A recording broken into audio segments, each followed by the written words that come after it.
से हम SSC CGL tyre 3 जिसमें AAO के लिए अलग से पेपर आता है, यानी असिस्टेंट अकाउंट ऑफिसर और असिस्टेंट ऑडिट ऑफिसर का जो पद है उसके लिए एक अलग से पेपर निर्धारित किया है एसएससी ने, जिसमें 2 सब्जेक्ट से क्वेश्चन आते हैं। पहला फिनांस एंड अकाउंटिंग जिससे 80 नंबर के क्वेश्चन आते हैं, और दूसरा इकोनॉमिक्स जिससे 120 नंबर के क्वेश्चन आते हैं। इकोनॉमिक्स का जो भी लेक्चर सीरीज है वो पहले से ही हमारे चैनल पर स्टार्ट हो चुका है, आप उसको भी फॉलो कीजिए। और फिनांस एंड अकाउंटिंग का आज से हम ये सीरीज स्टार्ट कर रहे हैं। ये हमारा पहला वीडियो है और इसमें हम देखते हैं अकाउंटिंग और उसके इंट्रोडक्शन के बारे में। सबसे पहले हम समझेंगे बुक कीपिंग और अकाउंटिंग। बुक कीपिंग क्या होता है? ये कोई भी छोटा व्यवसाय अपने डे टू डे लाइफ में ये बुक कीपिंग करता है। जैसे एक उदाहरण हम लेते हैं, आपके मोहल्ले में कोई दुकान है और उस दुकान से कुछ लोग जो सामान है वो उधार ले जाते हैं। वो दुकानदार क्या करता है कि एक कॉपी बनाता है और उसमें जितने भी कस्टमर उसको उधार ले जाने वाले हैं उनके लिए एक अलग अलग पेज एलोकेट करता है। जो भी कस्टमर उसके यहाँ से उधार ले जाता है वो उस कस्टमर के पेज पे उस सामान को और उसका जो भी मॉनेटरी वैल्यू है यानी मौद्रिक जो उसका मूल्य है उसको वहाँ पे लिख देता है। इस तरह से उसको ये पता हो रहता है कि कौन सा कस्टमर कितने रुपए का सामान उसके यहाँ से ले गया। ये एक बुक कीपिंग का उदाहरण है, छोटा सा उदाहरण। बुक कीपिंग जो है वो बहुत छोटे छोटे व्यवसायों में यूज होता है। इसके लिए किसी ब्रॉड नॉलेज की ज़रूरत नहीं है, इसके लिए बहुत वास्ट नॉलेज की ज़रूरत नहीं है। ये थोड़ा पढ़ा लिखा होना चाहिए जो अपने लेन देन को अपने कॉपी में उतार सकता है, यही कहलाता है बुक कीपिंग। ये एक परमानेंट रिकॉर्ड है किसी भी बिजनेस ट्रांजैक्शन का, ठीक है, जिससे वो अपने लेन देन को देख सकता है कि हमने किससे कितना लिया और किससे कितना किसको दिया। इससे बहुत ही बड़ा कॉन्सेप्ट है अकाउंटिंग, ये एक ब्रॉड कॉन्सेप्ट है। ये इसकी परिभाषा यदि हम देखें तो the art of recording book keeping में भी होती है और इसमें भी होती है। जहाँ पे बुक कीपिंग एंड होता है वहाँ से अकाउंटिंग स्टार्ट होता है। तो the art of recording classifying ये भी होता है यहाँ पे बुक कीपिंग में। समराइजिंग ये भी होता है बुक कीपिंग में, लेकिन यहाँ से इसकी परिभाषा चेंज हो जाती है। Analysing and interpreting the business transactions systematically and communicating business results, ये बहुत इंपॉर्टेंट है। Communicating business results to interested users is accounting, ठीक है। इसकी एक परिभाषा अमेरिकन अकाउंटिंग एसोसिएशन ने भी दी है, ये थोड़ा सा इजी हो जाता है इसलिए मैंने इसको यहाँ पे लिखा है। Accounting is the process of identifying, measuring, recording and communicating the required information relating to the economic events of an organization to the interested user of such information, ठीक है। यहाँ पे देखिए कम्युनिकेटिंग का स्पेलिंग गलत हो रहा है। अब समझते हैं इस क्या कर रहा है। पहला चीज़ मैंने बताया कि जहाँ पे बुक कीपिंग एंड होती है वहाँ पे अकाउंटिंग स्टार्ट होता है। दूसरा, बुक कीपिंग के लिए किसी भी थ्योरी के नॉलेज की ज़रूरत नहीं है, लेकिन अकाउंटिंग करने के लिए अकाउंट्स की जो थ्योरी है, जो एक स्टैंडर्ड थ्योरी बनी हुई है, उसका नॉलेज बहुत ही वास्ट नॉलेज होना ज़रूरी है। तीसरा, बुक कीपिंग से किसी भी बिजनेस इंटरप्राइज का फाइनेंशियल पोजीशन हमको नहीं प्राप्त होता है, जबकि अकाउंटिंग किसी भी बिजनेस इंटरप्राइज का फाइनेंशियल पोजीशन हमको बताता है। जो भी इंटरेस्टेड यूजर हैं, ये हम जानते हैं, आगे बताऊंगा मैं इस क्या होता है इंटरेस्टेड यूजर्स। जो भी इंटरेस्टेड यूजर हैं जो उस कंपनी के फिनेंशियल पोजीशन को जानना चाहते हैं, उसको बुक कीपिंग से कुछ नहीं मिलेगा, उसको मिलेगा तो अकाउंटिंग से मिलेगा। Clear? Next, economic events. American परिभाषा जो हमने बताई थी उसमें बहुत से टर्म्स आए हैं, जैसे यहाँ पे देखिए इकोनॉमिक इवेंट्स आया है, आइडेंटिफाइंग आया है, मेजरिंग आया है, रिकॉर्डिंग आया है, कम्युनिकेशन आया है, इंटरेस्टेड यूजर आया है। इन सबको समझना बहुत ज़रूरी है, तभी आपको अकाउंट समझ में आएगा।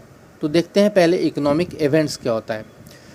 किसी बिजनेस में कोई भी ऐसा ट्रांजैक्शन जिसका कैरेक्टर फिनेंशियल हो, ठीक है, कोई भी वित्तीय लेन देन ठीक है, यदि हो रहा है तो और उसको यदि हम मुद्रा में यानी मॉनेटरी टर्म्स में उसको यदि हमारे देश की करेंसी में नाप सकते हैं, उसको करेंसी में यदि बोला जा सकता है तो उसको हम इकोनॉमिक इवेंट बोलेंगे। जैसे एक एग्जांपल ले लीजिए उसी दुकानदार का। आप शाम को जाते हैं और दुकानदार से पूछते हैं कि आपका दिन भर का ट्रांजैक्शन कितना हुआ, फिनेंशियल ट्रांजैक्शन कितना हुआ, तो वो ये नहीं बोलेगा कि हाँ मैंने 5 वस्तुएं 5 साबुन बेचा, 10 तेल का पैकेट बेचा, 10 चॉकलेट बेचा, ऐसे वो नहीं बोलेगा। वो बोलेगा कि आज दिन भर में मैंने 1000 रुपये का ट्रांजैक्शन किया। ठीक है, तो किसी भी बिजनेस में यदि कोई भी ट्रांजैक्शन जो हो रहा है यदि उसका कैरेक्टर फिनेंशियल है और उसको हम मॉनेटरी टर्म्स यानी उस देश की करेंसी में नाप सकते हैं, मेजर कर सकते हैं, तो उस तरह का जो ट्रांजैक्शन होगा वो इकोनॉमिक इवेंट कहलाएगा। क्लियर? जैसे यहाँ पे मैंने एक ही एग्जांपल लिया है। इसमें मैंने लिखा है buying the machine. Buying the machine, जब भी आप मशीन खरीदिएगा तो पैसा दीजिएगा। ट्रांसपोर्टिंग द सेम, यदि उसको आप ट्रक से मंगवाते हैं तो उसको भी पैसा दीजिएगा। और यदि उसको इंस्टॉल करवाते हैं, जहाँ पर भी उसका इंस्टॉलेशन होना है तो वहाँ पे भी उसको, वहाँ पे जो भी टेक्नीशियन उसको इंस्टॉल करेगा उसको भी आप कुछ ना कुछ पैसा दीजिएगा। तो इन तीनों अवस्थाओं में, इन तीनों प्रोसेसेस में आप वित्तीय लेन देन, फिनेंशियल ट्रांजैक्शन कर रहे हैं, इसलिए ये तीनों जो होंगे वो इकोनॉमिक इवेंट्स कहे जा सकते हैं। ठीक है, तो जहाँ पे भी आप फिनेंशियल ट्रांजैक्शन करते हैं तो उस घटना को, उस अकरेंस को आप इकोनॉमिक इवेंट्स कह सकते हैं।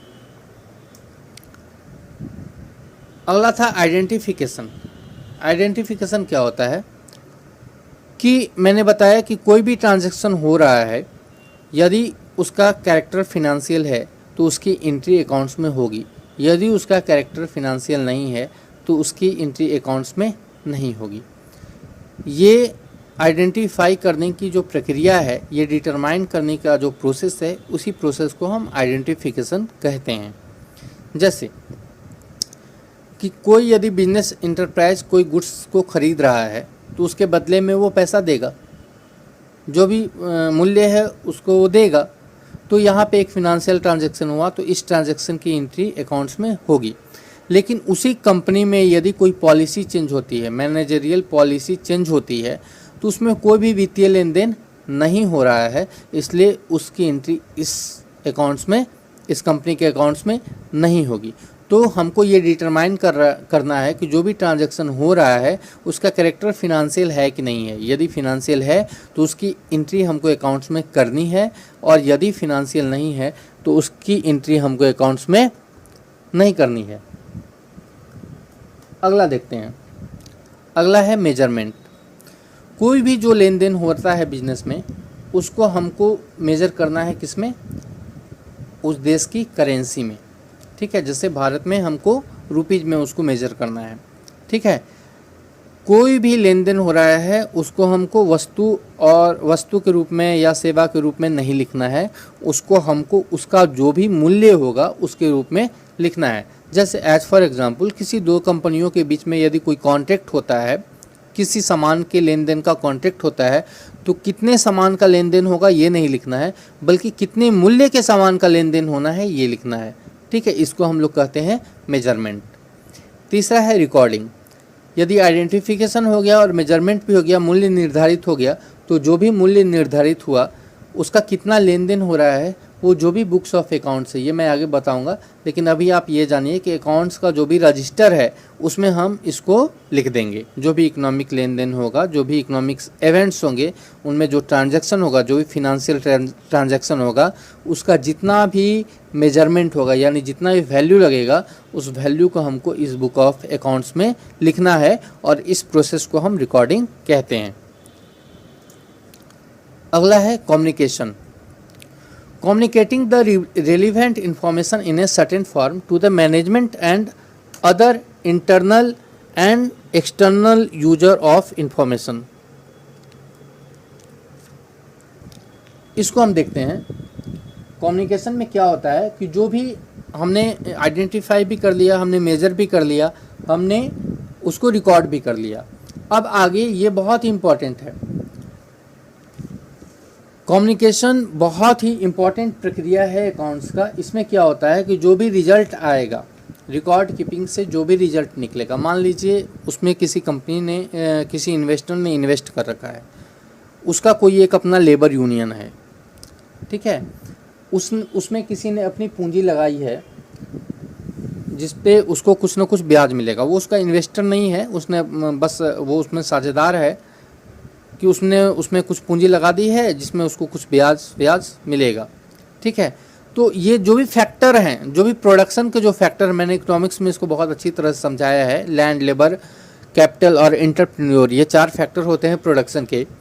तो इन चारों फैक्टरों को जो भी इंफॉर्मेशन चाहिए, ठीक है ना, वो इंफॉर्मेशन इसको देगा अकाउंटिंग प्रोसेस, है ना।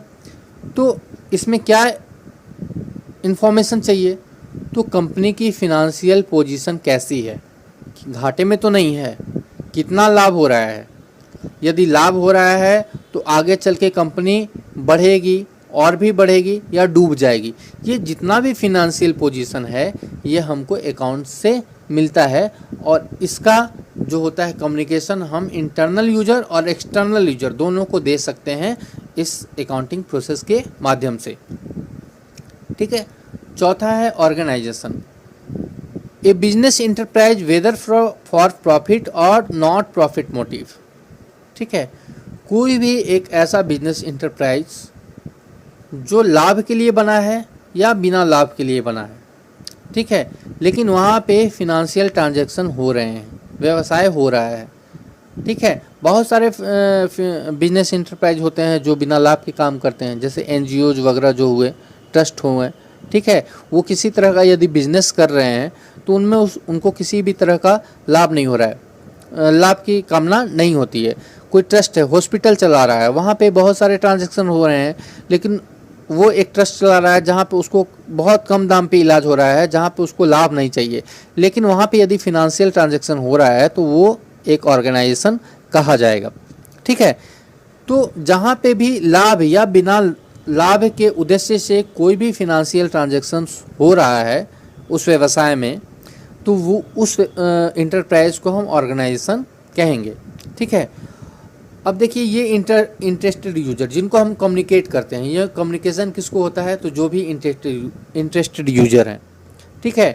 तो ये कौन होते हैं, तो इन्वेस्टर होते हैं, जो भी उस कंपनी में पैसा लगाते हैं, लाभ होगा तो लाभ लेंगे, हानि होगा तो हानि भी हो सकता है। क्रेडिटर्स जो उसमें अपनी पूंजी लगाते हैं लेकिन उनको सर्टेन लाभ चाहिए, हानि से उनको कोई मतलब नहीं है, वो इसी शर्त पे देते हैं कि साल भर में इतने प्रतिशत की दर से आपको भैया पैसा दे देना है, ठीक है। मैंने चारों बताए थे आपको, इकोनॉमिक्स के दूसरे लेक्चर में ही बताया है, फैक्टर ऑफ प्रोडक्शन, यानी लैंड वाले को भी देना है, लेबर वाले को भी देना है, कैपिटल वाले को भी देना है, एंटरप्रेन्योर को भी देना है, ठीक है। इन चारों को कुछ ना कुछ प्रोडक्शन से मिलता है, और इन चारों को ये भी जानकारी चाहिए कि कंपनी का फिनेंशियल पोजीशन कैसा है, ठीक है। तो ये हमारे इंटरेस्टेड यूजर होते हैं जिनको इस चीज़ की जानकारी चाहिए। यहाँ पे मैंने कुछ उदाहरण दिए हैं, जैसे लेबर यूनियन, ट्रेड एसोसिएशन, ये लेबर से संबंधित है, ठीक है। इनको इस जानकारी को कौन पूरा कराता है, तो हमारा जो भी अकाउंटिंग प्रोसेस है वो। ये आप जान लीजिए कि बुक कीपिंग से किसी भी कंपनी का फिनेंशियल पोजीशन नहीं जाना जा सकता है, जबकि अकाउंटिंग हमको किसी भी बिजनेस इंटरप्राइज का फिनेंशियल पोजीशन बताता है। ये बहुत बड़ा अंतर है। आगे देखते हैं।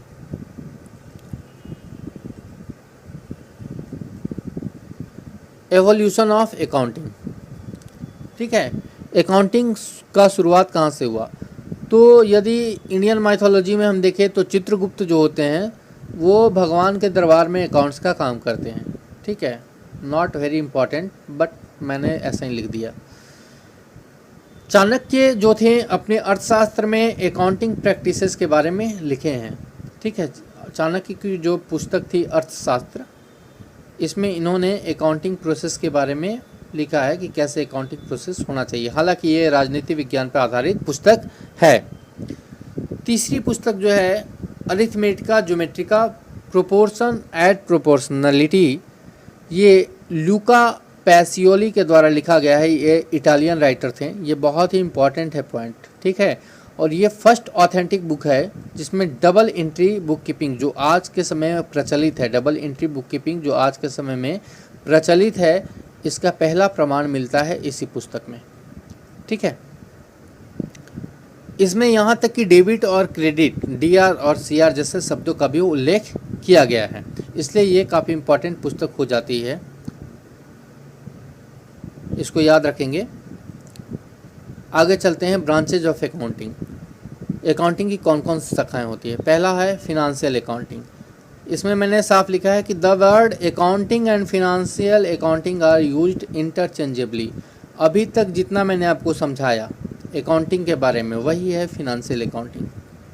ठीक है, और हमको जो भी इसमें पढ़ना है वो फिनेंशियल अकाउंटिंग के बारे में ही पढ़ना है, लेकिन ब्रांचेज ऑफ अकाउंटिंग के बारे में भी यदि आपसे पूछे तो आप एक समराइज्ड वे में इसको देख लीजिए। ठीक है, दूसरा है cost accounting. It analyses the expenditure so as to ascertain the cost of various product manufactured by the firm and fix the prices, है ना। ये किसी भी उत्पाद के उत्पादन में कितना खर्चा हो रहा है और उसको फिर बेचना है तो उस पर कितना प्राइस चढ़ना चाहिए ताकि कंपनी को एक लाभ भी हो, उसको हम लोग कहते हैं कॉस्ट अकाउंटिंग। तीसरा है टैक्स अकाउंटिंग। जो भी किसी देश का जो टैक्स लाज होता है, ठीक है ना, कितना टैक्स काटना है, इनकम टैक्स कितना काटना है एम्प्लॉइज़ का, सेल टैक्स कितना देना है, एक्साइज ड्यूटी कितनी देनी है, GST कितना देना है। ठीक है, इन जो भी टैक्स लाज होते हैं उसके बारे में जो भी अकाउंटिंग रिस्पॉन्सिबल होती है वो होता है टैक्स अकाउंटिंग। ठीक है, इसको हम टैक्स अकाउंटिंग कहते हैं। चौथा है सोशल अकाउंटिंग। ये होता है responsible for the welfare of the employees, यानी यदि जो एम्प्लॉइज हमारे यहाँ काम कर रहे हैं उनको यदि चिकित्सा सुविधा हम दे रहे हैं, यदि उनका PF काट रहे हैं, प्रोविडेंट फंड काट रहे हैं, तो इससे संबंधित जो भी अकाउंटिंग है उसको हम लोग कहेंगे सोशल अकाउंटिंग। पांचवा है human resource accounting. It is an accounting for the people of an organisation. यदि हमारे यहाँ बहुत सारे आदमी काम कर रहे हैं, उनको कितनी सैलरी मिल रही है, कितना वेजेज मिल रहा है, ठीक है, उनको कितना भत्ता देना है, कितना नहीं देना है, इसका जो भी लेखा जोखा होगा वो ह्यूमन रिसोर्स अकाउंटिंग में होगा। और छठा है नेशनल रिसोर्स अकाउंटिंग। इसका कोई भी इंडिविजुअल बिजनेस इंटरप्राइज में इसका यूज नहीं होता। ये एक बहुत ही बड़ा कंसेप्ट है, ठीक है ना। इसका यूज जो होता है वो किसी भी नेशन के रिसोर्सेज के अकाउंटिंग में होता है ना। रिसोर्सेज मतलब जो भी उसके यहाँ प्राकृतिक संपदा है, जैसे वाटर रिसोर्सेज, माइनिंग, फॉरेस्ट, इसके लिए जो अकाउंटिंग होती है वो होता है national resources accounting. Not very important. ठीक है, तो दोस्तों आज के लिए बस इतना ही। आगे हम देखेंगे और भी अकाउंटिंग्स के प्रोसेसेस के बारे में। ठीक है, क्या क्या इसके ब्रांचेज हैं। ब्रांचेज तो हमने देख लिए, और भी क्या इसके ऑब्जेक्टिव्स हैं, क्या इसके उद्देश्य हैं, इनके बारे में हम नेक्स्ट वीडियो में देखेंगे। और यदि आपको हमारा वीडियो अच्छा लग रहा है तो आप प्लीज़ हमें सब्सक्राइब कीजिए। इकोनॉमिक्स का भी वीडियो अपलोड हो रहा है, उसको भी आप देखते रहिए, वह भी बहुत इम्पॉर्टेंट है, खासकर SSC का जो टायर 3 का पेपर है इसके लिए। ठीक है, तो प्लीज़ हमें सब्सक्राइब कीजिए और मैक्सिमम इस वीडियो को शेयर कीजिए। धन्यवाद।